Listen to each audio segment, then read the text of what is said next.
6 o'clock. At this time, I would call our meeting to order. All our aldermen are present. Mr. Martin is here, graciously filling in for Mr. Scanlon and Mr. Giddy, although I understand Mr. Giddy is on his way. And so I appreciate you being here, John. Well, thank you. Glad to be here. I'd like to recognize Pastor Brooks, who always leads us in a moment of prayer, and Alderman Powell, who will lead us in the Pledge of Allegiance. So please rise. Let us all bow.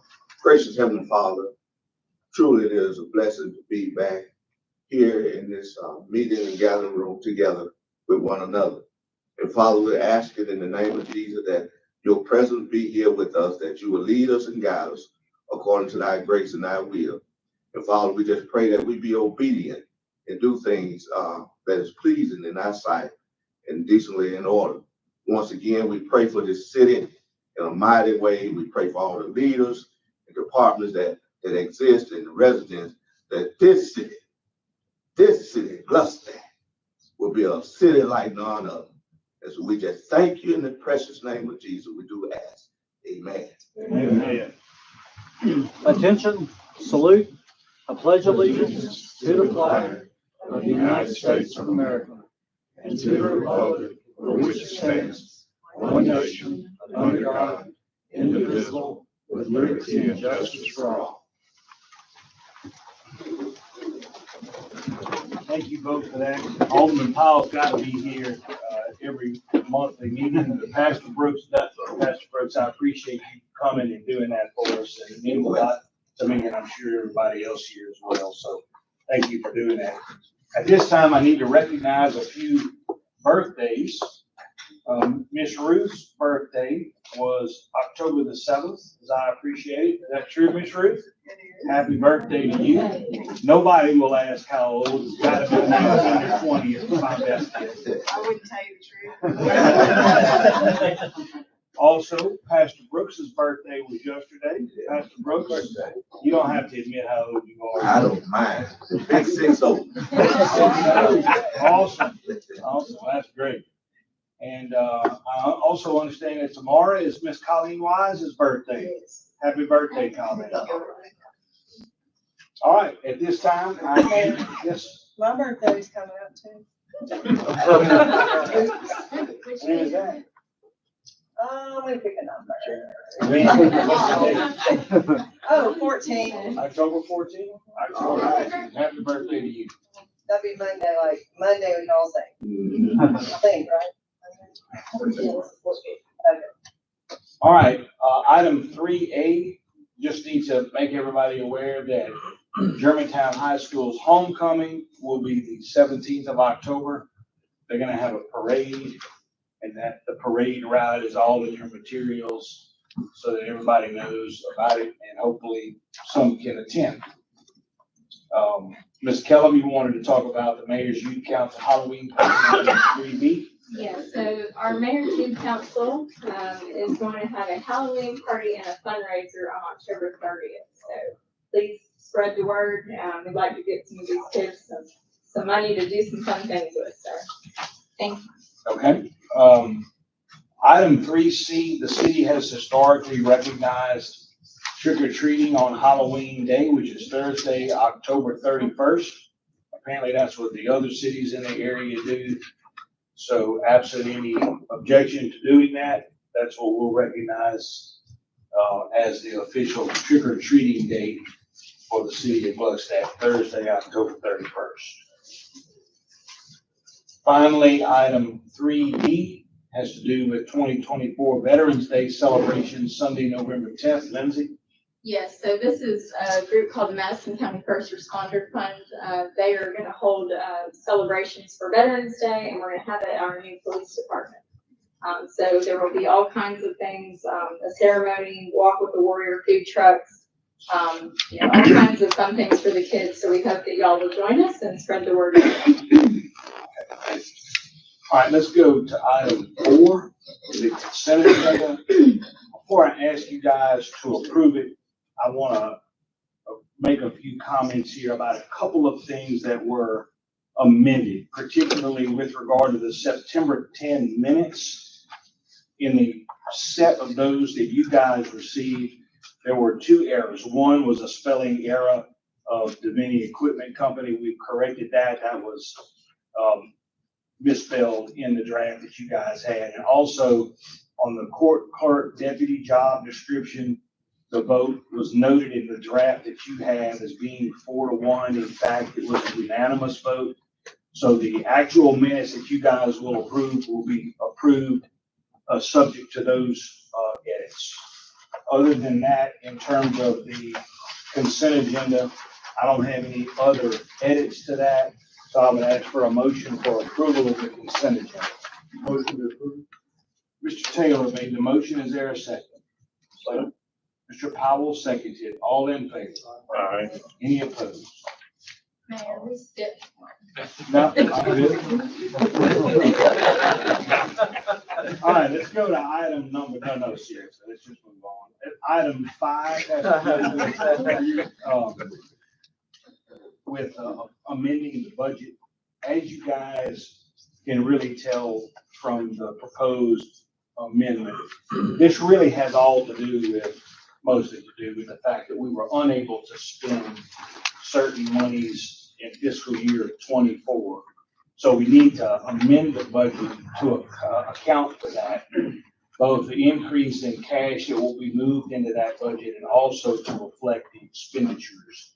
And so the memo that Lindsay sent to us itemizes all of that. The resolution follows her amendment. And also, I want you guys to understand, as of right now, the city has about $5.8 million in its general operating fund. You guys have approved $1.17 million in bills to be paid through the consent agenda. So that leaves us essentially an estimate at the end of the fiscal year with $4.6 million in the bank. You know, it would be a miracle if we ended next year with $4.6 million in the bank because we removed a lot of expenditures till next year. But just so you guys sort of have a picture as to where we are in terms of finances, that sort of sets it out. And I know you've got the bank statements to see all of that, but I just wanted you to have some idea of that. So are there questions about the proposed budget amendment? If not, is there a motion then to approve the resolution amending the fiscal year budget as set forth in your materials? Okay. All right, Mr. Powell made the motion. Second. Mr. Taylor seconded. All in favor? All right. Any opposed? Okay, thank you. I may have covered monthly budget reports and the bank reconciliations. Ms. Kellum, do you want to add anything more to other than what I said? No, Are there any questions or comments about that?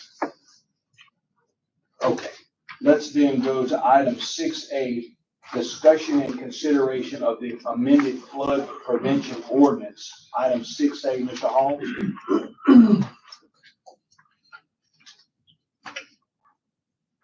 FEMA periodically updates their flood maps using new data and whatnot. They sent out preliminary maps and for our review earlier this year, we returned those, and now they have returned with basically the final copy of the maps that will be in effect as of January 17th, 2025. The local NFIP coordinator, Ms. Randall with MEMA, reviewed our existing ordinance and made a couple of suggestions that we needed to change to remain in compliance. One of them was a map number revision, which we changed. And also they needed us to designate a person as floodplain administrator. We had already done that, designated building official as floodplain administrator. Typically that would either be public works or planning and zoning administrator. The reason we didn't do planning and zoning at the time, Mr. Mike McCollum was only part-time and we needed a full-time position, hence the building official title got it. We amended that to planning and zoning administrator in this copy as well. Those were the changes that were recommended to remain in compliance and were made to the ordinance. Okay. We had one other item I wasn't aware of to amend. One item that's a bit persnickety, but I guess lawyers are paid to be persnickety. Just under the statute, there's a style sentence that has to be added. It just says, be it ordained by the mayor and the board of aldermen of the city of Gluckstadt, Mississippi. And it's typically listed in the ordinance. I printed copies of it, so it's straightforward. The board has it in writing before it and can just, when it approves it and publishes it and so forth, just add that one sentence at the very beginning. Like I said, I have copies that, Okay. you can consider that your writing, when you vote on it. Okay. And Just put it up also, at the top. okay, thank you. Yeah. So, Mr. Martin, and also, one other thing, we amended this afternoon, my name to be Walter Morrison instead of William Morrison, so that the final version that you will have before you contains that edit and also this lead-in language that Mr. Martin provided to you. So are there any questions about this proposed amended flood prevention ordinance, Mr. Slade? I have a question about the flood map. Can you tell if there's been any change in actual zoning as far as what will flood, the percentages, the depth, anything like that? I guess the actual flood map, have they changed any? Very minor changes. Most areas remain the same. I would say 99%. There are some that have, when I say minor, I mean 2 or 3 feet is the difference in it either got larger or smaller. The majority of them remain the same. We do have it in a digital format, and Mr. Buckner has it where we can overlay the 2 maps and notate any changes. But for the most part, unless you zoom in to almost a 10-foot radius, you can't tell the difference in the flood areas. Okay, is there a motion then to adopt and approve this proposed flood prevention ordinance? Mr. Slade made the motion. Ms. Bates, is that a second from you? Yes, second. Ms. Bates seconded. All in favor? Aye. Any opposed? Okay, thank you. Okay, item 6B, request to formally accept funds to open a new bank account for fiscal year 25. Yes, this is for the Gluckstadt widening project and the capital, the counting station Parkway overlay project. We're just opening up a bank account, so when we start receiving reimbursement funds, that goes into one account, that is required by, federal grant funds for audit. Okay, this has to do with both Gluckstadt Road and Calhoun Station. Yes, sir. We're gonna open 2 separate bank accounts, One account for both projects. one account for both projects. Yes. Okay. Any questions? All right, is there a motion then to accept these funds and open the bank account? Make a motion, sir. Mr. Powell made the motion. Ms. Bates, did you second? Yes. Ms. Bates seconded. All in favor? Aye. Any opposed? Okay. All right, item 6C has to do with consideration of whether the city wants to purchase uninsured motorist coverage for city vehicles. Is there anybody here to speak on that? Or is that left to me? Okay. So as you can see from the proposal, Ms. Kellum, you can chime in I on can this. fill in a little Yeah, bit. go ahead. Currently, we only have one vehicle, and it's the building department vehicle that's covered. So they're asking if we want to cover any of our other vehicles, in that regard. So I think we have, multiple public works vehicle now. We've added some to our fleet. So it's up to the board as to which one they would like to cover, if not all. Okay, so we're talking about 10 additional vehicles? Yeah, I don't think that we would need to cover PD's vehicles. I would suggest just doing public works and, the building department. And the cost is $125 per vehicle for bodily injury and property. Yes, and that's for uninsured motorists. Okay? Any questions or comments about that? You being an attorney, I would defer to you. Is that something you would recommend? Well, it goes really towards protecting our employees. If one of our employees is in the course and scope of their job and they're hit by an uninsured motorist or underinsured motorist, this would provide some level of coverage for their injuries. Now, I don't really know enough about whether or not that's a good deal for the city or not. I just don't know enough about it. my suggestion would be, why don't we get people who want to sell this to us to come over here and give us some talk about it. I mean, it'd be, you know, I really need to kind of think through, I mean, if one of our employees was injured and had, you know, very significant injuries, I mean, our city's insurance is gonna pay their medical bills. So I just don't know that it might just be redundant. And we might run the risk of just wasting the city's money. So unless somebody has a different idea, why don't we table it and we can get somebody who wants to sell this to us to come in here and give us a better insight into it, maybe show why we need it. Alright. Okay, so we'll table that unless somebody has another idea. I have a question. Yes, Did we ask Mr. Martin for input? Sure. Any I mean, comment, suggestion?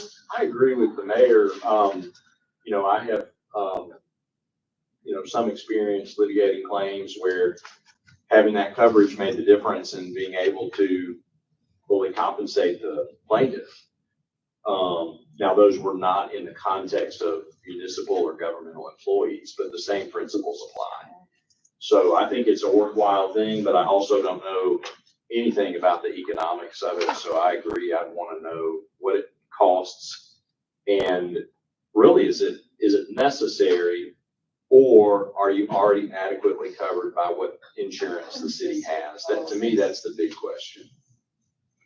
Well, you wouldn't be adequately covered to pay for things. I mean, if, you know, if somebody's injured, their medical bills are gonna be paid by the health insurance. But there are other things, you know, their pain, their suffering, all of those things that health insurance doesn't pay for, that they could recover against a human policy. So, Well, at the moment, we just have one vehicle covered, so, Yeah. you know, I just wanna make sure that, you know, we wanna cover additional vehicles, that we get those in this year. But I'll be happy to have them come to November and speak to y'all. so it'd be another $12.50 a year in premium, $1,250 a year in premium, assuming 10 vehicles. Yes, if we do. So I mean, it's not a lot of money. We can vote on it, or we can wait and hear from somebody else. And my only other comment is, the other thing I have practical experience with is just how many people out there in the public have the minimum policy limits. In this day and age, $25,000 does not go very far in a lot of these cases. So, And see, here's the thing, though. Here's the thing, now you want to get deep in the weeds on member coverage. Even if somebody's got the minimum limit of $25,000, your $50,000 in bodily injury coverage isn't $50,000. It's only 25. So they get an offset. The carrier gets an offset for however much coverage the tort fees are had. So if he has 25,000 and you have 50, well, then you're really only getting the benefit of $25,000. If the person has no insurance at all, then you would get the full 50. If they have 50,000 in insurance, they don't get any coverage. So it's not necessarily a straightforward, easy answer. It's not a lot of money. It would probably benefit the city employees if anybody got in an accident with a completely uninsured motorist. That's a lot of ifs. Is this something, there's a deadline, a time deadline? Yeah, they asked for an answer by the 15th. But I'm sure that they would extend it. I can talk to Charlene Strong, who is the one that is the representative for them, and I can have somebody contact them. We can add coverage anytime. Yeah, I think November will be fine. Why don't we do that? Why don't we just get them in here and see if it's worthwhile or not? Okay, so that'll be tabled. Let's talk about item 7A, the fence ordinance. William, Mr. Hall, I'm sorry, Mr. Hall. This was originally brought before the board August of last year, and there was discussion on it, a couple of issues, items of concern. Made amendments to it to allow chain link barbed wire and such in the larger lot agriculture, larger residential areas. Also, there was discussion at the time that if you had 50% or greater damage to your fence, you had a full permit to repair it. This allows an exemption for repairs, provided you're using the same or better materials and you're not moving the fence. Otherwise, it pretty well, the ordinance remains the same as was discussed that day. And thank you for that change on there. All right. I think this one had that language about it. Any questions or comments, further discussion about the proposed fence ordinance? All right, is there a motion then for approval of the proposed fence ordinance? I move. Mr. Slade makes a motion. Is there a second? Second. Mr. Taylor, second. All in favor? All right. Any opposed? Okay. Item 8, Ms. Ruth. Hello. We're gonna start with fiscal year 2024 closeouts. Jag with body worn cameras. All report, everything's been submitted, reimbursement has been received. What this project did is it filled in the body worn cameras for officers that we did not have body worn cameras for. I think we already had 10, this paid for 5. The next funding step in this area would be dash cams. DPS traffic grant is paid for salary and equipment. The equipment was LiDAR. And LiDAR is used for speed enforcement. 11 months of reporting and reimbursement requests submitted, 10 months of reimbursement received. September 2024 request will be issued this week with closeout. Okay, so that grant was for a total of 20,000. Correct. And after you submit for the September reimbursement, we will have received the entire 20,000. Okay? 5,000 was the 5,000. The LiDAR was 5,000. 15,000 was overtime and regular time. Okay. The mayoral health council, 3/4 of invoices paid. We are awaiting fourth quarter invoice, but it has been submitted. What did we do with that grant money? That's what we paid Six Dimensions, Dr. Verse, for community outreach. They held meetings. They did the several meetings about the park, what people wanted. They did 3 focus groups. I think one was grandparents, one was our senior citizens, one was, people with little kids. Basically what they wanted. All aimed at getting input on the park. Correct. Okay. And they also held health fairs and participated in such things like that. Homeland Security, this is the tactical. We have 2 Homeland Securities in fiscal year 2024. This is the one for tactical. Everything has been submitted. Reimbursement is pending. All right, what do we use that grant money for? Shields, helmets, gas masks. And that's for, we had, at the time this was written, there were 2 individuals participating in the Madison County SWAT team. And so it outfitted those 2 individuals. Okay.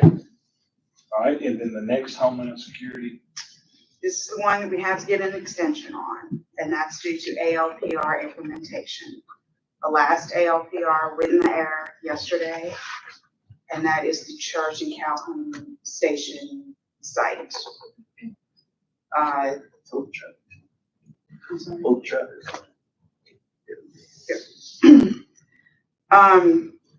This invoice is, while we did get an extension, it's not a big extension. It's like a 14-day extension.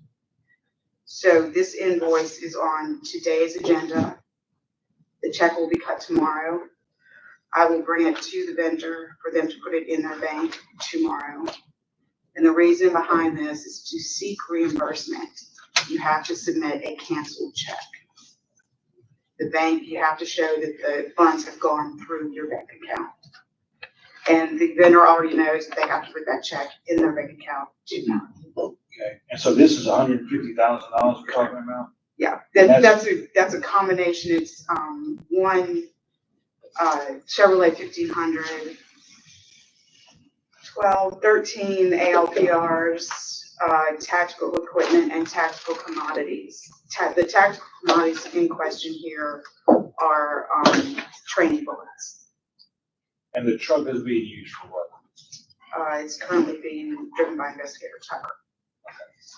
And ALPR, those are the cameras. Those are your automated license plate readers. Okay. You now have them at virtually every entrance and every exit to the city.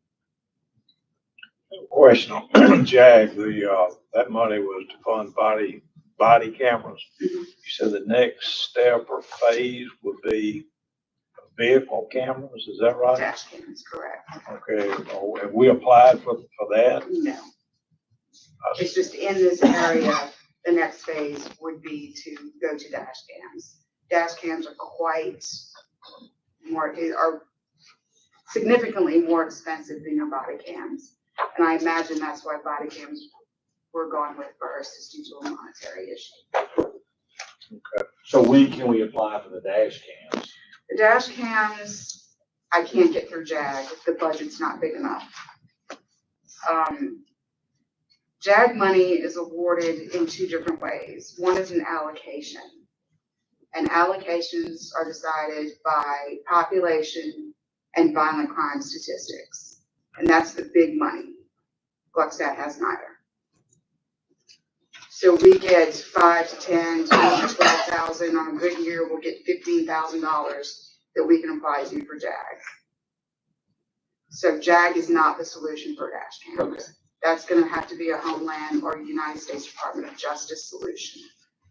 Okay. Okay. You want to proceed? Unless there's any questions. Yep. Any questions? Okay. Future funding. We have a continuation grant project in the Mayoral Health Council. I'm currently the interim director because Dr. Burris with Six Dimensions declined to continue as coordinator due to a time constraint. We are actively looking for a coordinator. If you know anyone in the medical field, in the nursing field, or even in a community outreach position that would like to participate, please let me know. And they will get paid a small stipend. And Dr. Burris, the biggest thing that Dr. Burris did for us is she brought a potential funding solution for the donated land that will be the park. Now, we don't have a contract on that funding solution, but I'm fairly confident. Right. And we're planning a 5K run for the spring. Yes. Chief Hale and I have a bet as to who's gonna win. That's easy.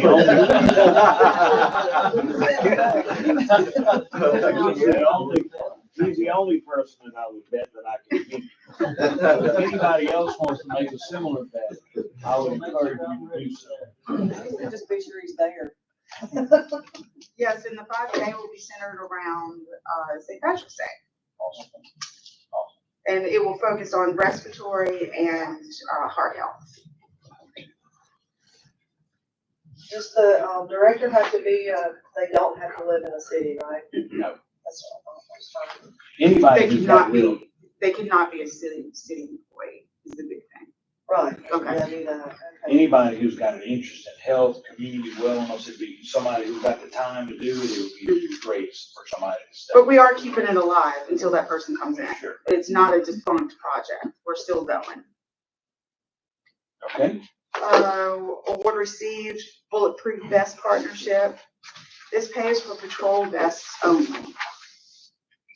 The wording is it has to be an everyday vest. This does not pay for tactical vests, which is not a problem because those were funded in fiscal year 2024 in that tactical grant from Homeland Security. It's a 50% match. And the average patrol vest runs around $900. I so remember we when I first- received that, we just have to come up with a match. It's reimbursement. You get, when you buy a vest, you get half back. Okay, Okay. And incidentally, when I first started doing this 14 years ago, the average patrol vest was $400. okay, Walking trails. We've been talking about walking trails since I walked in this door. And this project is on hold, and I'll tell you why. We have our funding sources outlined. We've got 3 government grants and 1 foundation grant. But the walking trail projects that are funded, they have to be what is called shovel ready. And we're not there yet. There's some engineering stuff we don't have. There's, of course, land we don't officially have yet. So until that stuff happens, and the first thing is to get the land, and then the engineering will come, and then the grant funding will come. But I do not see it happening this calendar year. I see it after January 1st. I agree. We're working on getting it done. Okay. Okay, yep. Grant due next week this is a JAG grant again. There's no match. And it's for tablets for narcotics. It's for evidence capture and field reporting. They'll be able to take pictures, and these are really good tablets, really good cameras. And it's about $8,000. No match. Any questions on that one? You're gonna do the application by the 15th? Yep. Okay. Yes. Another continuation grant is your DPS traffic grant. It is an occupant protection, the same thing we had fiscal year 2024. Targets excessive speed, improper child restraint, and no seatbelt violations. And also people that just travel around with no car seats, which happens a lot. This Believe it or goes, not. this goes to pay our officers. It pays your officers and $5,000 in equipment. Now, this is a jump. Last year, they had $15,000 for salaries. This year, they got $20,000 for salaries. Fleet is all departments, public works, planning and zoning, PD, they need cars. And it is I don't have a source.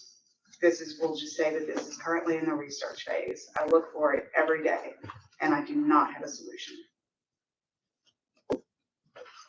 Okay. That doesn't mean I will never have a solution. It just means I don't have one right now. Several months ago, you mentioned an EV or one of the departments. Was that? It just never opened in fiscal year 2024. Okay. That'd be a good thing. Well, it would work well in Gluckstadt, because, Gluckstadt is small enough that if you get stranded, it's not that big of a deal. Yeah. Okay, you want to talk about the last one? Yes, disaster preparedness. This funding was initially turned down by Homeland Security. So we are going through MEMA, and the grant opportunity has not opened yet. All right, any questions of Ms. Ruth? Ms. Ruth, thank you. Go ahead, Ms. Ruth. Yeah. What's a prime mover car? Oh. It's their terminology. I see. It's what pulls the trailer. Yeah. Gotcha. Mhm. Ms. Ruth, thank you for this. We You're welcome. appreciate this. This is good. All right, item number 9, Ms. Kellum. Yes, just to go over a few things that Scott and I have been working on. Obviously, the end of the fiscal year closeout for 2024. We've been busy installing the new budget. As you know, Monday of last week was the end of the fiscal year. Tuesday was the start of the new fiscal year. So we had to get a budget imported with all of our line items, which is a fairly large document, and it has to be perfect. So we got that done, and all of the board or the department heads have reviewed it and have signed off on it. So it is good to go. I've been updating payroll with all of our supplemental benefits changes as open enrollment ended in September.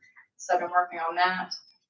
We've been interviewing a lot for the court clerk and for the city deputy clerk, as well as public works. I believe public works now has a candidate. I've been working on monthly and quarterly reporting for the third quarter. So I got all of the police station reports done for capital outlay projects, all of our taxes, 941s, etc. I will be running payroll tomorrow and then updating the system again with the FY20 5 COL adjustments. And that's really all I have. The only other thing I wanted to mention briefly is in the coming months, and I think the mayor circulated the information from MSU Extension Services on the end of term review. So policies, procedures that we have in place, such as the employee handbook, public records policies, open meetings. I would just ask the board to maybe start reviewing some of those policies in the next few months so that we can make any amendments to them as needed. Because we'll be bringing them back up to kind of get that, solidified. Are there any questions? Those are listed on the website, aren't they? Yes, they are. Yeah. And I can recirculate them too. If there's something that stands out in one of the policies that we need to amend, I think I would advise before we start qualifying season and end of term that we get those in order, as everybody suggested in our classes. Okay, thank you, Mr. Maul. Do you want to talk about the privilege license report? I mean, I can. I mean, it's just, I did 2 this time just because one is to close out the FY. It's just to give you what we took in the entire fiscal year. The other is just normal monthly one. Nothing really outside of the norm. Okay, that's item 9B. Are there any questions of Mr. Maul about the privilege license report? I have what looks to be just a clerical typo. Under line 2, 5, and parentheses, it says 0. That's just a typo, I guess. Transient vendor licenses, We didn't have any. 2005, license and 5 transient vendor licenses. Oh, yeah, no, you're right. That's a type. It should say 0, 0. I see it. You type it. So it's 0 transient vendor We had license for the none. complete year. The only ones we had prior to that were fireworks. And maybe Joe's thing, I think I'll look it up to see to make sure. Now that you mentioned it, I think there may have been one that I missed. Joe's crawfish, something like that, he was here. There's a crawfish vendor and a fireworks vendor. Those were I think previously, those were dated. previously issued before we had any ordinances. I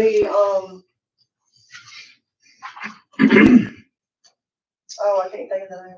The crawfish, value bugs, are they not considered transient with a little cart? Value Bugs has a normal privilege license.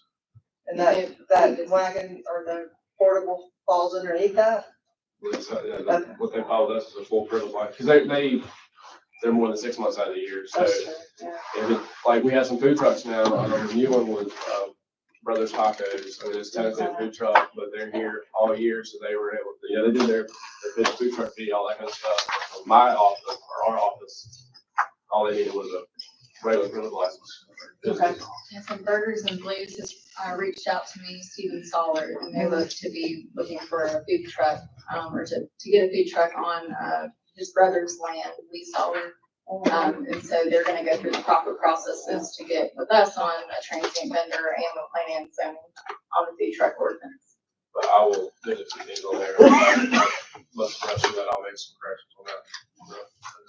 So 05 should be 0. It should. Okay.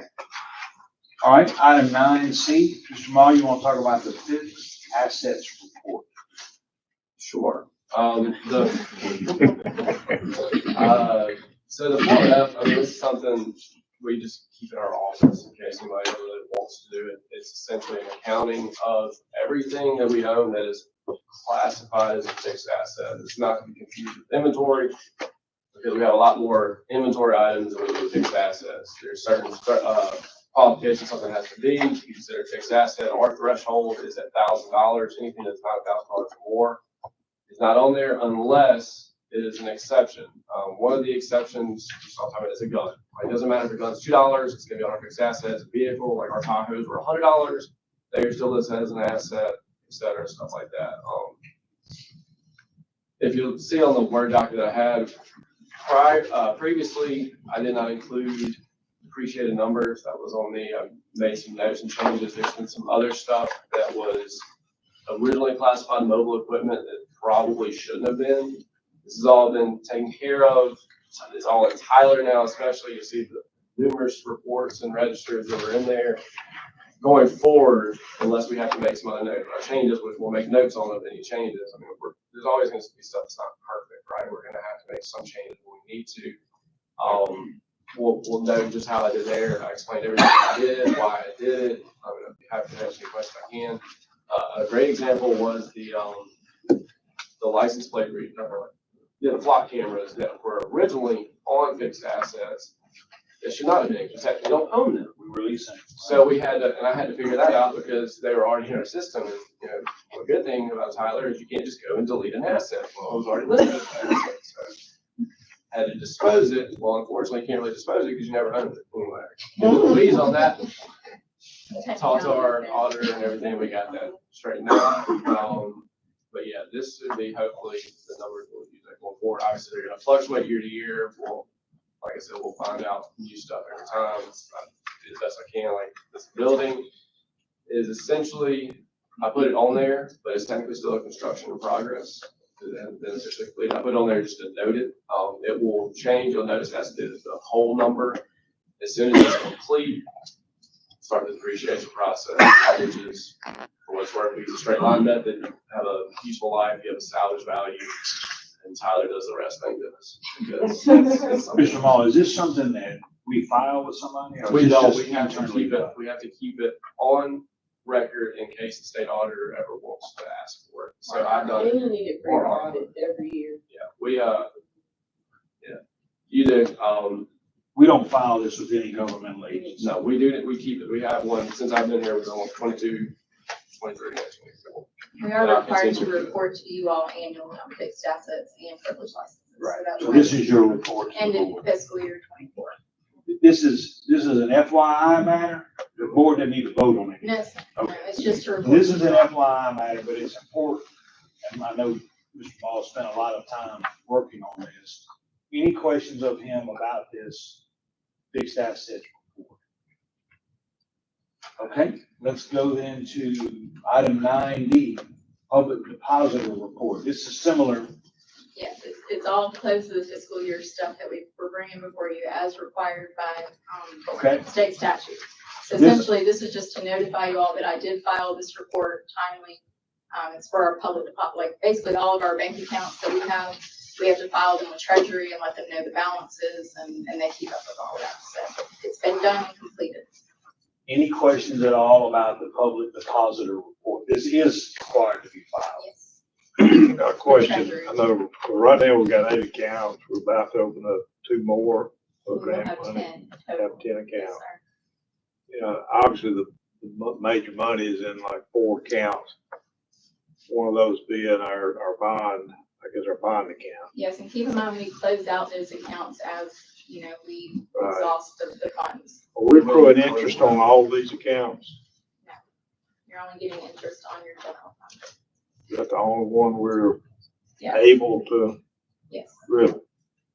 And if I recall, that bond account will be closed soon because we just spent, The remainder of the PD. Yeah. and now we're dipping, and we spent another 200,000 in the first allocation we had. The second allocation for PD in 23, we just spent 100 and some change on that one, so that's gonna start to go down. So we still have a little bit in that first account, but it's technically budgeted for architectural stuff for now. So if Dean submits another invoice or whatnot, we can work out how we're gonna do that, but technically could not pay out of it due to budget requirements. Well, the grant money we're about to get for the highway projects, is that not eligible for, No, any legislative allocation like that for federal grant funds would not accrue interest. It's literally just our general fund. is that state law or? It's written into the bills. Really? We just can't make money off of legislative allocations, if that makes sense. Okay. Because they want us to use it. They don't want us to. Leave a lot of money on the table. We're supposed to spend it That's right. on building stuff. Item 9E. Yes, sir. This is just a request to publish the budget amendment that you all just adopted. Okay, there a motion to authorize the city to publish the amendment just adopted. Mr. Slay made the motion. Is there a second? Second. Mr. Powell seconded. All in favor? All right. Any opposed? All right, that was 9E. 9F. Ms. Kellum. Yes, sir. The last thing that I'm going to request is the need for replenishment of our flex spending fund for the city employees. We pre-funded on the front end, and then we collect it through their payroll on the back end. And this is done every year. So the amount that I need to put into this flex account is $3,180.86. Okay, y'all remember that? We advanced the money. Okay. Is there then a motion to authorize us to transfer that $3,180.86? Motion. Mr. Taylor made the motion. Is there a second? Second. Ms. Bates seconded. All in favor? All right. Any opposed? All right. Thank you. That covers our shortfall that we had last year. I get my $5 back? I've got it in my pocket. All right, let's go to item 10A, Mr. Holmes. Back again. General update for the month. Month of August, we issued 18 permits for $9,620. A total of 50 inspections were carried out. Currently, at the time of this memo, there were 202 active permits. And for the first time since I've been here, we had no new submissions, so we didn't have a P&Z meeting last month. We do have more coming this month, though. And just as another general knowledge for FY '24, we completed 210 permits. Those were open and closed. FY '24, total permit fees we collected was $159,799. And a total of 524 inspections were closed. Again, some of those were multi-part, so that's just a bare minimum that were actually carried out. So we've been a busy department. That's great, William. Great. All right, any questions of Mr. Hall about his general update? You mentioned the school before, and there's next phase coming on the school properties. They're still working on the Performing Arts Center. It was initially scheduled to be done in November, but they had to do some remediation work for the footings, and that set them back. The last I knew, we were mid-January for a substantial completion date. Other than that, I don't know of any further projects at the school. I guess that's what I was referring to. That's schools and that's performing arts and classrooms. Correct. They've already finished classrooms and students already used them, Right, okay. It's just performing arts only. It's beautiful though. and they're very close on that. So. All right, item 10B, we have before the board a proposed ordinance amending our zoning ordinance. And tonight's supposed to be the public hearing and discussion on that. I guess my first question, Ms. Kellum, we did publish for this proposed amendment to the zoning ordinance. Yes, sir. Did we receive any sort of feedback from anybody in response to that publication? I have not received any emails or correspondence about the public hearing. Okay. Mr. Mark, before I call for people to speak, do you need to do anything more? No, but I would advise that you make the approved part of the minutes, of course. And it is a public hearing, so the public has the opportunity to be heard. There's not really anything else that we have to do at this point. Okay. So at this time, I would recognize anybody and open the public hearing and recognize anybody who wishes to speak in favor of the proposed zoning ordinance amendment. All right, there's none. I'm sorry. Yes, thank you for reminding me of that. Is there anybody here to speak in opposition to the proposed zoning ordinance amendment? All right, nobody. So we have before you in your materials the proposed amended ordinance. One correction is being made to it. On the first page, you'll note the date of the public hearing is noted as October the 10th. In fact, it's October the 8th today.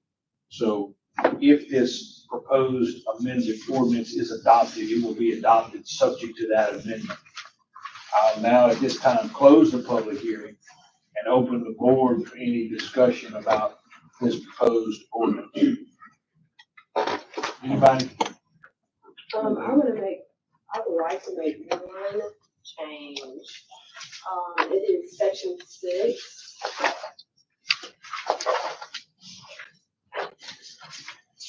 And number 3. With the 4,000 distance requirement for beauty parlor, I like to change that to nail salons. So you want to strike the word beauty parlor Yes. and limit it only to nail salons? That's correct.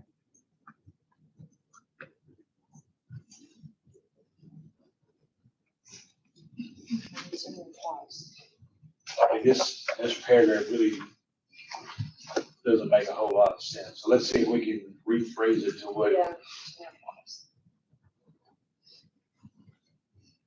Now, it does say that the beauty parlor includes nail salons. In the second sentence. But it reads that you can't have a nail salon and a barber shop next to each other, so there would have to be a distance requirement between the two, correct? Well, I think that's too broad. I think it needs to be more specific to just nail salons.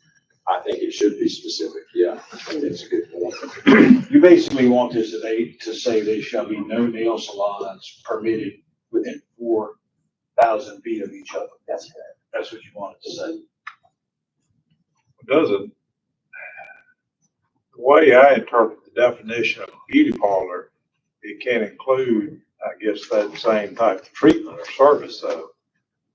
You can, you know, if you want to apply for a permit for a beauty parlor, you could still have the nail salon feature. So I don't know. I don't want it to read that, you know, you can't put a barber shop on a hair salon. That's what I'm concerned about.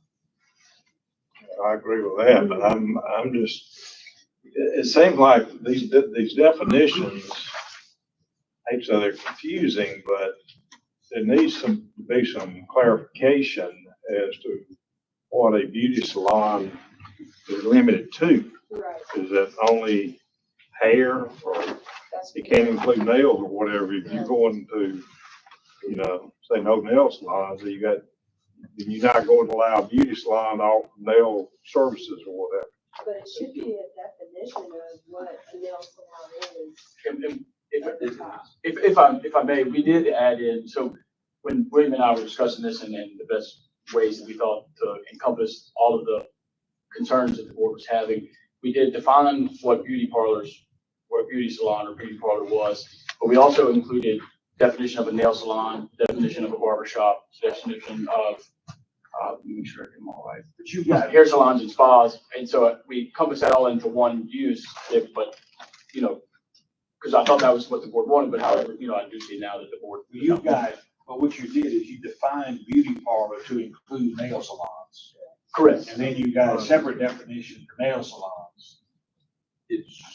So. If I may say, the reason we did that with beauty parlor is if you check that definition in the Oxford Dictionary or Webster's Standardized Dictionary, it does pretty well paraphrase exactly what we have here. They include in beauty parlors, nail salons, massage therapy, pretty much anywhere where you could have something done with your body, such as a haircut, beard trim, which I need, a massage, stuff like that. Those folks who wrote the Oxford Dictionary never, ever contemplated that we would want to outlaw nail salons. So that's the problem. So I just think if you've got beauty parlor defined to include nail salons, and then you got a separate definition for nail salons, it's mighty ambiguous. I suppose one way that we could solve it is just remove the definition of beauty parlor and the reference to beauty parlor, just have each one separately defined. And then if you want just nail salons to have a 4,000 foot, but we can add, instead of where it says beauty parlor as a conditional use, we add nail salon as conditional use, barbershop, hair salon, spa.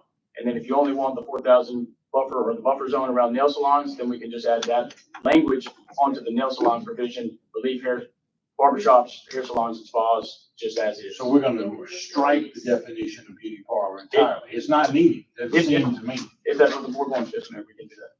But then itemize, and put, just like what you said, put all the others in conditional use. Correct. With only the distance requirement on a nail salon business type only. Correct. Is that Okay, so if I understand correctly, the lawyers, y'all follow me here. We're gonna strike the definition of beauty parlor entirely. Do we need to, so that will require every time there's a reference to beauty parlor in these definitions, that we strike that, the bold references? And then does nail salon need to be amended in its definition in any, to any degree, or is that good? Looks like what a nail salon is. I don't think it's Now, it does reference beauty parlor, not to confuse us. Yeah. But at the end, it says see also beauty parlor. Yeah, well, that's what I said. We're gonna That's gonna be strike, stricken. we're gonna strike the C also. Yeah, got it. Okay. I did notice, it looks like this will need to also be done in section 5. It has the same, conditional Yes. use amendment as section 6. C1. Yeah, C1 and C2. C1 and C2. Okay, where now? Um, Section 6 or section On 5? page 3, I think it'll be both. Because I'm looking at section 5, it's got section 5, 2D, it's got beauty parlor. Yeah. So we want to strike that. We want to strike D. We're not striking the whole section, just the term. We're striking 2D. Right?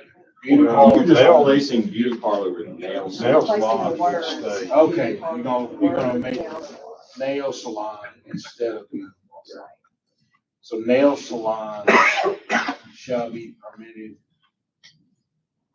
Nail salons provided. What we're gonna have to do for that section as well is add in that nail salons, barber shops, hair salons, and spas are also conditional uses. And then also in paragraph, so it's the same revisions to section 5 and section 6, all striking beauty parlors and adding in nail salons, hair salons, barber shops, and spas as standalone conditional uses. So all these are subject to conditional use, but if we do this, we'll have convenience stores, liquor stores, apartments, and nail salons, all subject to the 4,000 foot minimum, right? I think that's what convenience stores and liquor stores are now, That's right. huh? Grocery stores is and convenience stores, but we're also gonna deal here in a minute with section 8. Well, is that apartments? I was trying to Apartments, see. in this ordinance, apartments does have that restriction on there as well, yes. I was trying to get my mind, what businesses are we going to have subject to 4,000 foot minimum? Yeah. Convenience stores, liquor stores, apartments, and nail salons. Okay. You had a question? Uh, You had a question? Well, I'm concerned about nail salons, 4,000 feet. I'm thinking about us growing, annexing. Okay? And I don't know where that puts that 4,000 feet there, because 4,000 feet is 4,000 feet. Yeah, So, you know, you're talking about 3/4 of a mile. Yeah. We sure, Can you get a little bigger? well, we got, what, 8 now, then 3,000 feet total. And that 4,000 feet, like I said, that's 3/4 of a mile. Why not just make it subject to conditional use and give it latitude? There could be one, are willing to approve a 1/4 mile down the road. Okay, I think leave it at 4,000 or even go further, make it larger. That's my thoughts.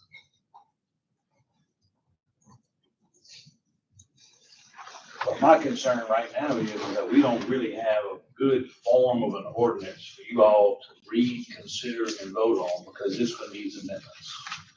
So unless you guys have it very clear in your mind what you're voting on, I suggest that. Well, with the revisions that we're making tonight, Mayor, we're gonna be unable to actually vote on the ordinance tonight. It was proper to have a public hearing, that's certainly okay, but the ordinance has to be reduced to writing, and I'm unable to make these changes as we sit here right now. So we'll have to wait until the November meeting before this ordinance can be adopted officially. We wouldn't have to have another hearing, and we wouldn't have to republish, would we? No, you can then work with folks on the board who are interested in this, put together a proposed ordinance to vote on in November. Yes, sir. While we're here talking about the issue, is there anything else that anybody wants to add? Recognizing that you guys who are interested in this are gonna work with Mr. Giddy.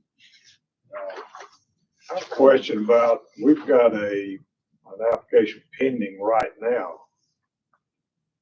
Does this affect that? This certainly not going to comply with 4,000 feet. But Mr. Hall's got, might be able to take action on that soon. If it is properly submitted and put before the zoning board and or the board, and the ordinance is not, this ordinance would not be effective regardless until December. If you vote on it and adopt it at the November meeting, the ordinance is not legally effective until December. It has to be 30 days. We have to publish it again. Even if it's a unanimous vote? Since it's a zoning ordinance amendment, it has to be, after its adoption, it has to be published.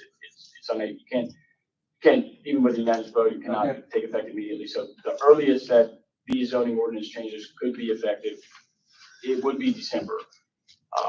So if a pending application comes before the zoning board prior to that, and it's before y'all, prior to that, even if since it's been submitted before the ordinance is adopted, it would not be effective against that pending application.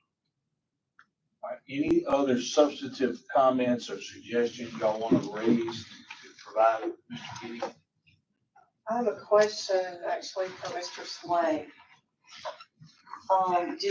Did you, in a previous meeting, Wesley, did you indicate a business type to move to conditional use?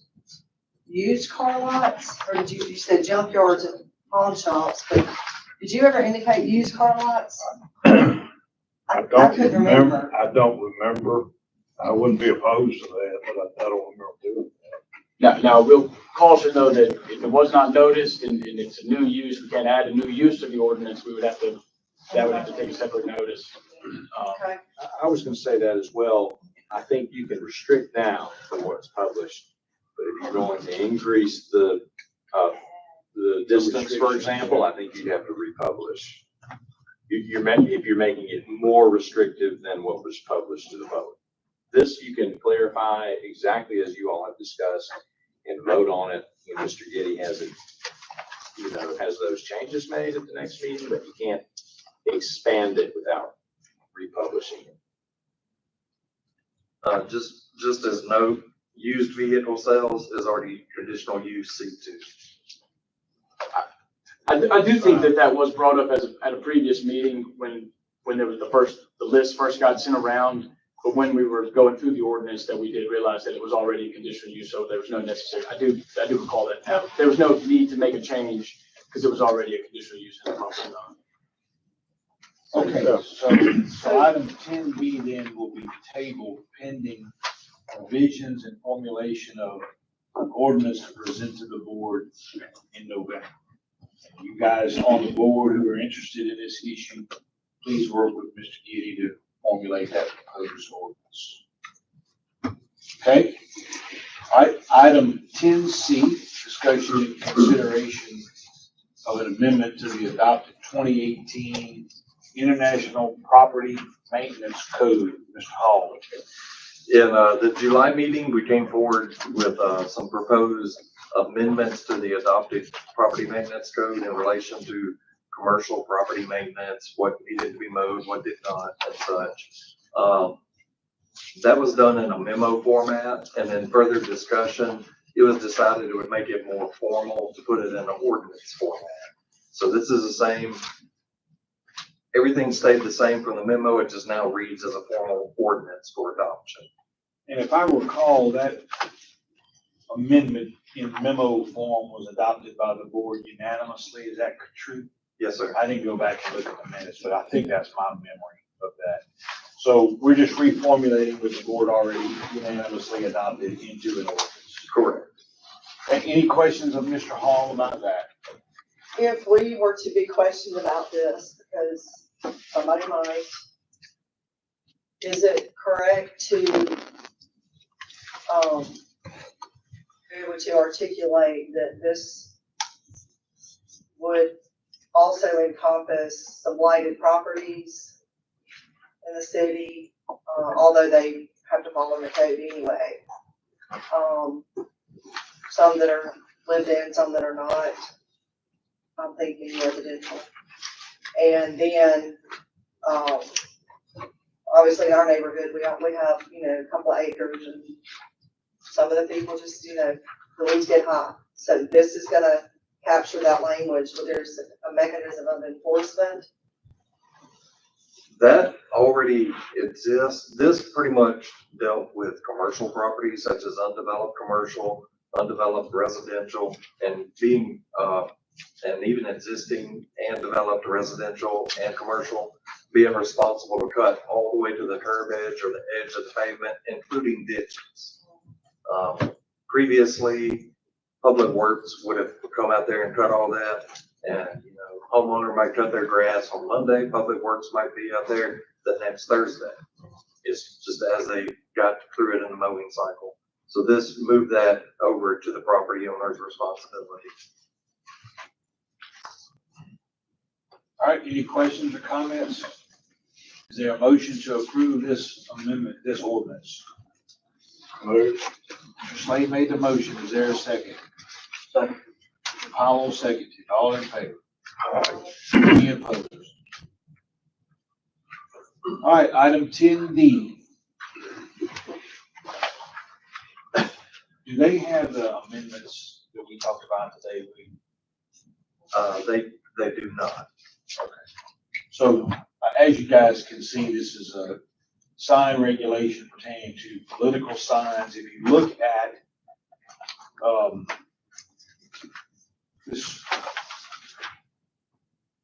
get the right page here. If you get to the actual proposed ordinance, go to section 2. It says no political signs are permitted 90 days prior to the election. That's not what was intended by this. What was intended was no political signs are permitted more than 90 days prior to the election, so as to allow people to begin to put those signs out 90 days prior to the election, but not 91 days prior to the election. Correct. So the proposed ordinance you guys would vote on would be voted on subject to that amendment. Did we have any other amendments? That was all. One other at the bottom of the information there, it said planning and building department, correct, planning and zoning department. And that's just on the information sheet, the very first sheet in the whole submittal in that Okay. section. Okay, any other questions or comments about this amendment to the sign ordinance? I do apologize, Mayor, that was probably a clerical error on my part. What's that? That was probably a clerical error on my part when I was drafting the ordinance. That's all right. Leaving it before. We've got a lot of eyes looking at them, so that's okay. That's what we call it. Any questions or comments? Otherwise, is there a motion then to approve this amendment to the sign ordinance? Move. All right, Mr. Slay made the motion. Is there a second? Second. Ms. Bates seconded. All in favor? Aye. Any opposed? Thank you, Mr. Hall. Thank you. Mr. Buckner, item 11. Board, how are y'all doing today? Well, yeah.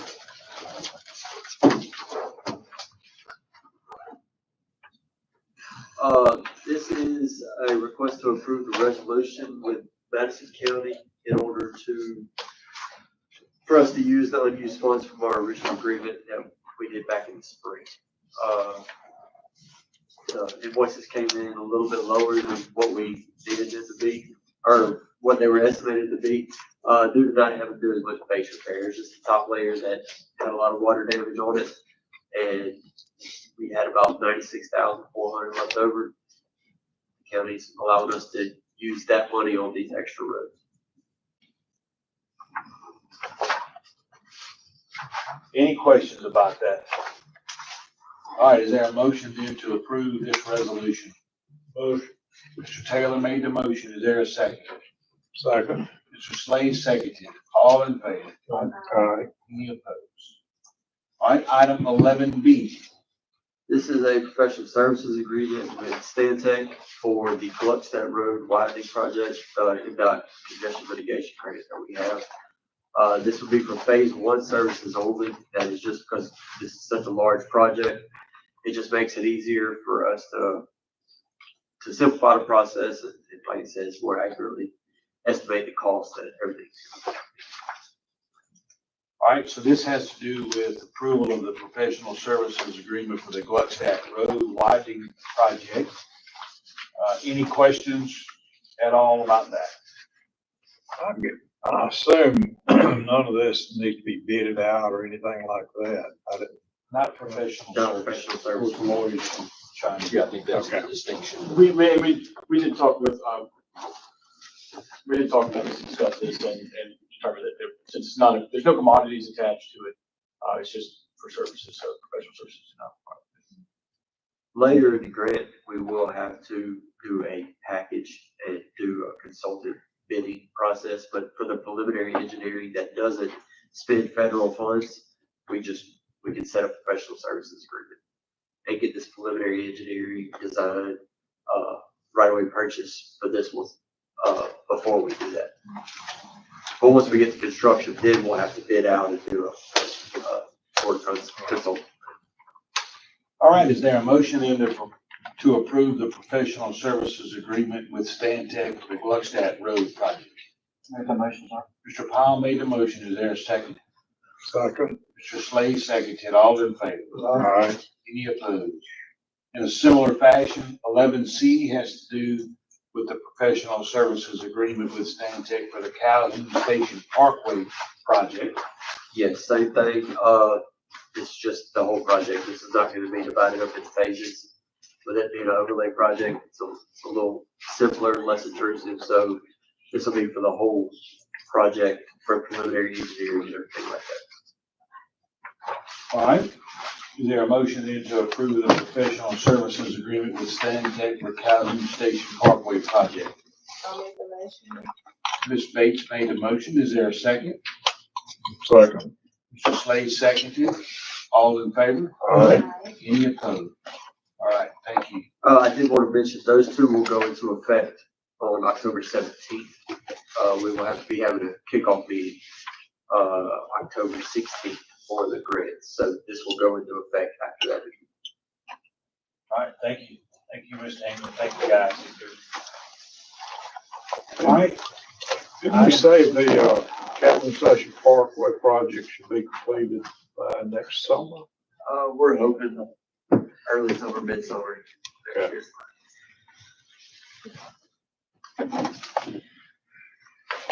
okay, Chief. Why don't you update us on the condition and completion of the buildings while we're here? About that, I mean, I'm happy to do it. I don't want to throw you under the bus or I mean, anything. it's further along than it was yesterday, but it's, we were supposed to have moved in today. That obviously didn't happen. They're still working on a lot of, they actually put was installing our furniture. They started that Monday. I think they're gonna finish tomorrow. They started installing dispatch furniture today. So, the bulletproof glass is unfortunately stuck in Florida because of the last two hurricanes we've had, along with a couple other things. So we're still waiting on that. They got a lot of touch up to do and a lot of other stuff to work on. I mean, we're hoping, I think, more than maybe like a week or two. I would say 2. Architect told me 2 weeks. Yeah. And we're not in any hurry because, we've been here 2.5 years, and I don't want to get in until it's right. Perfect. I don't want to take control of it until everything's to y'all's liking and our liking. Yeah.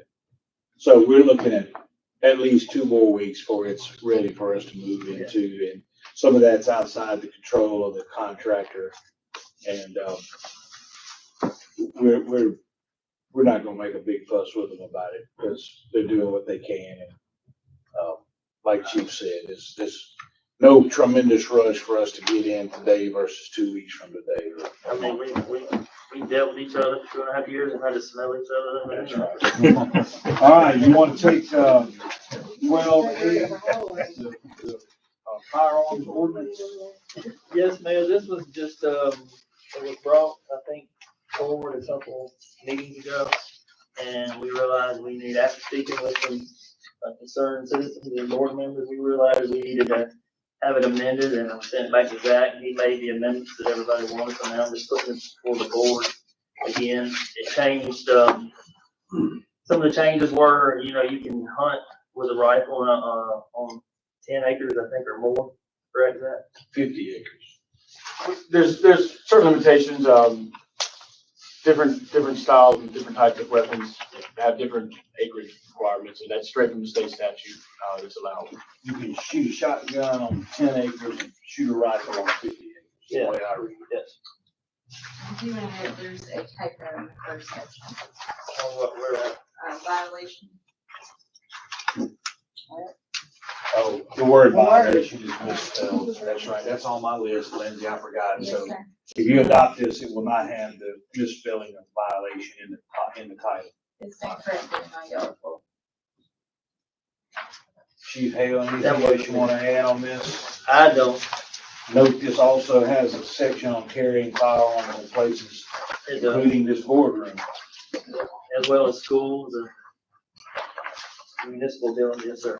So, All right, any questions or comments about this proposed ordinance? Is there a motion to approve the ordinance adopting the discharge of firearms within the city limits and other purposes?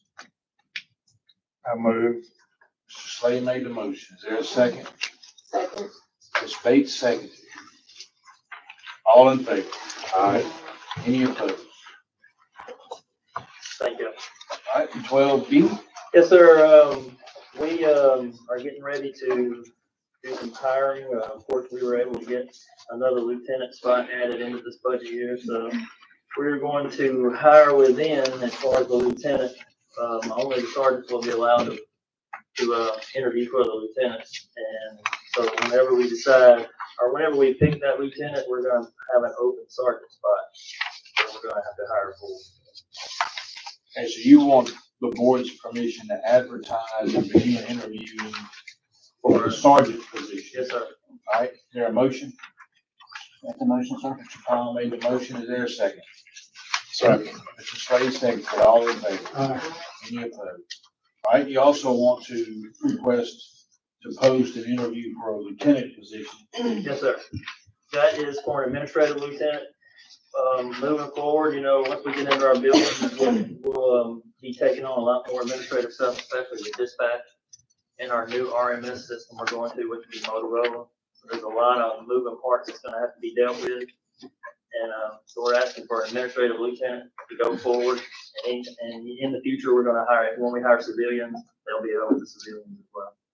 Okay, you're gonna advertise that job with a starting salary of 63,000 plus benefits. Yes, sir. All right, is there a motion or are there questions, comments about it? All these positions we're talking about are in your budget, right? Yes, sir. You all should have received the job descriptions this afternoon via email and a copy on your desk. All right, is there a motion on 12C? I'm sorry, you have something. And this also would consider from within, instead of someone The applying. sergeant position, it will be from within, and, you know, we can't, if we can't find somebody and nobody wants to take it, then we'll have to go outside of them. Sure, okay, just being sure. And I'm gonna say this, thank you to Lindsay, but she made me work on these job descriptions. I had about that much, and You did a great job. she sent me back and laughed at me, said, You did a great job. and 6 pages later, so thank you, Lindsay. All right, is there a motion then authorizing the advertising for the lieutenant position? Mr. Slade made the motion. Is there a second? Ms. Bates seconded. All in favor? Aye. Any opposed? All right. 12D. Yes, last of the positions, we're excited about this one, this is dispatch supervisor, which means we're getting close to getting dispatch, and I know Madison County is super happy about that, because I think they've had enough of it. But We're, getting ready. I want to request approval to, advertise and interview for a dispatcher. Starting salary will be 48,000. All right. There are motions then to authorize the advertising and interviewing for dispatch supervisor position. Mr. Slay made the motion. Is there a second? Second. Mr. Powell seconded. All in favor? Any opposed? I assume he'll fill that position and let him hire his people. Yes, sir. We're going to, whoever our dispatch supervisor, is gonna have a main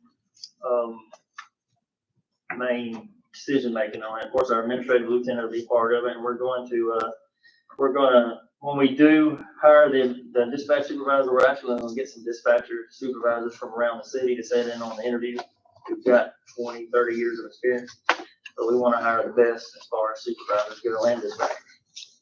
That's our goal. Yes. Yes, sir. Okay, item 12E. Yes, we're requesting approval to accept the donation of 8 APX 7000 Motorola handheld radios. Terry was instrumental, and Terry Manager was instrumental in getting those for us through the State Department of Health. And they donated 7 radios, which will come in handy because we still actually have radios that we're borrowing from JPD. They ain't asked for none of them back, and I know somebody, so. They ain't getting them back no time. All right, is there a motion then to approve the city's acceptance of these donated 8 radios? Make a motion, sir. Mr. Powell made the motion. Is there a second? Second. Mr. Slay seconded. All in favor? Aye. Any opposed? I have a question. Is this Yes, the ma'am. APX 7000, the newest version of the Motorola? I'm the wrong person. Anybody know? Do you know, Jeremy? Terry, It's the current version, they still support the 6 and the 7. Gotcha. we So have- you won't be coming back and asking for new ones again? No, we have the 4s and the 6. Right. So, So this is only 8, so how many would we need if all were replaced? well, we have 13, with the lieutenant, we'll have 13 full-time, 4 part-time, and 2 reserves. So You're gonna be asking for 7 or 8 more soon. hopefully, maybe not. Well, hopefully we'll go through the 911 and they will pay for it. I just wanted to note, 5 of those are PD, Yes, 3 are public works. yes. Oh, Of those radios, okay. just for clarification. Okay, Chief King, we got one more item we want to talk about. Yeah, I think I got a couple. I didn't know. I'm talking about, you're not gonna leave here without buying something. Spending something. And I had to hear about that. It's pricey too. The time. You wanna buy a And I- Tahoe? Look, I called Lindsay today, and look, I told her I loved her and how beautiful she was, and she said, "What did you do?" I said, "It's not what I did, it's what I want." All right, you wanna buy a Tahoe? Yeah, we had, sent out to get 2 quotes, and late today, or I guess you could say 3 or 4 hours before, they finally sent me the second quote. I got excited. I'm ready to get that vehicle. Those Tahoes are slowly fading and dying. We're down to 1, and that's the one Kyrie's in, and so yes, sir, long story short, I'm trying to get a bid. Want to buy a Tahoe 2024 Chevy Tahoe from Cannon Motors Yes, at sir. a cost of $51,000. The second quote was $51,287 Yes, sir. from Rogers Dave Chevrolet. So you want to go with the Cannon Motors Tahoe at the cost of $51,000. That's in your budget. Yes, sir, it's in our budget. Any questions? Did, Mac High not bid? I'm surprised. And to be honest with you, when we went to look at PD earlier, I was talking to Assistant Chief Slave, and as we passed Mac Hike, I said, I didn't even think about Mac Hike. So I think I talked to him a while back, and he said he wasn't gonna have any right now. So he said he had Durangos. It's not a bid now. No, they just call and get quotes. Yeah. So it's kind of up to you guys as to who you call, and we certainly ought to try to reach out to our local folks. Yes. So let's just try to make sure we do that. Yes, sir. And everybody in the city's done that with Yes, all sir. our local vendors to the degree we can. There's a big difference in price. Durango's still, I guess, 38. Yes, sir, 38 to 40,000. And the reason why, like I said, we went with the Tahoe is obviously because Kyrie's he's a much bigger guy than your average person. And he cannot get in a Durango or anything for that much. Yes, ma'am. Any of the Tahoes that are no longer in use have to be, surplus off of our fixed assets, so. Yes. We make sure that's brought to the board. Yes, I think next month we will bring that probably before y'all and, request to auction one or two of them off. But that'll be next month. All right, is there a motion? I'm sorry. What about outfit? Do we have to take stuff from the other ones you used? Sir, yeah, some of that's, we're gonna get off the other Tahoes, and then some of that we'll have to use out of our own money, but we have that in our budget too. So. Same way with the Charger, you know, whatever we have, we could take off the other Tahoes we're doing. We're trying to save the city as much money as we can. All right, is there a motion to approve the purchase of the Tahoe? Move. Slay made the motion, is there a second? Ms. Bates seconded, all in favor? Aye. Any opposed? What color was they? Thank you. Black and white or? Sir, it's black. Gray. It's black. You want to give a general law enforcement update? Yes, I'll do that. We had, did we go to United Automation? Is that done? It's on consent. Okay. Thank you. Yeah. I can do it without her. Mayor, we've, since we started, serving the warrants, we got 161 total warrants served.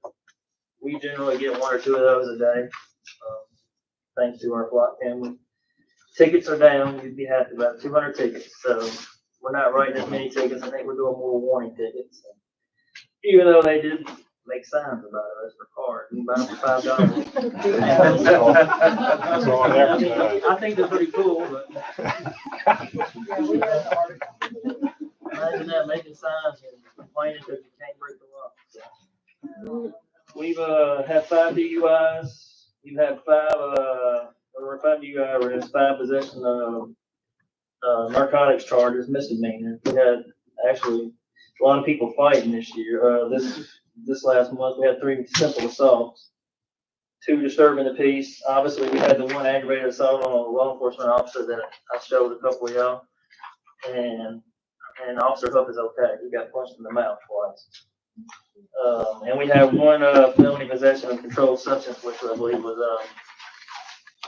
powder fentanyl in there, I think, was made last night, actually. So we've had 15 misdemeanor and 2 felony arrests. All right, thank you. Good work, Yes. guys. Any Thank you. questions or comments of the chief about his general update? Keep it up. Anybody sign their public comment form? No, sir, nobody doing. Okay. All right, at this time, there's a need for us to enter into closed session. We still, Mr. Mayor, we I'm still sorry. missed one item.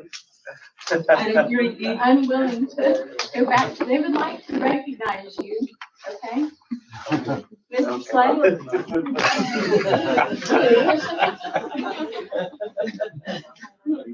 I thought you were volunteering to do it. You want to make sure he's Mr. Slade, you got 3 evenings. Go ahead. Let's not drag it on. Thank you, Slade. no hard feelings now, right? On behalf of, I think I'm speaking for the entire board and all our citizens. We want to congratulate our mayor for the award he's about to receive. The Delta Business Journal recognizes annually certain businesses and different kinds of industries and individuals for, I guess you can say, a job well done, or people that are exemplary in what they feel.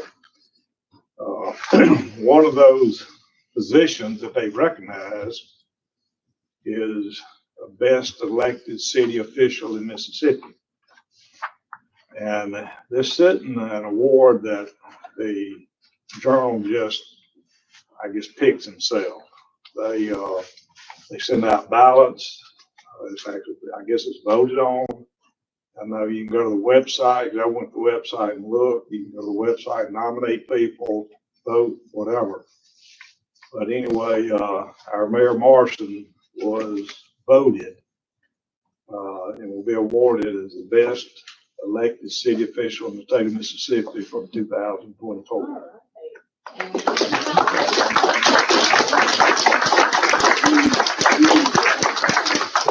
Thank you. Thank you for that. No speech.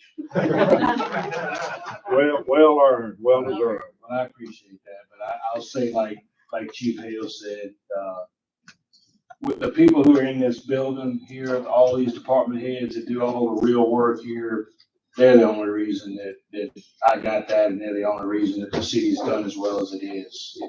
It's them that should get the credit. So thank you guys for that. I appreciate y'all. Congrats.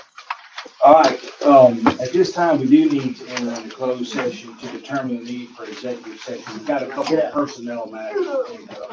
So is there a motion to enter into closed session? Mr. Slay made the motion. Is there a second? I'll second. All right. All right, we close session.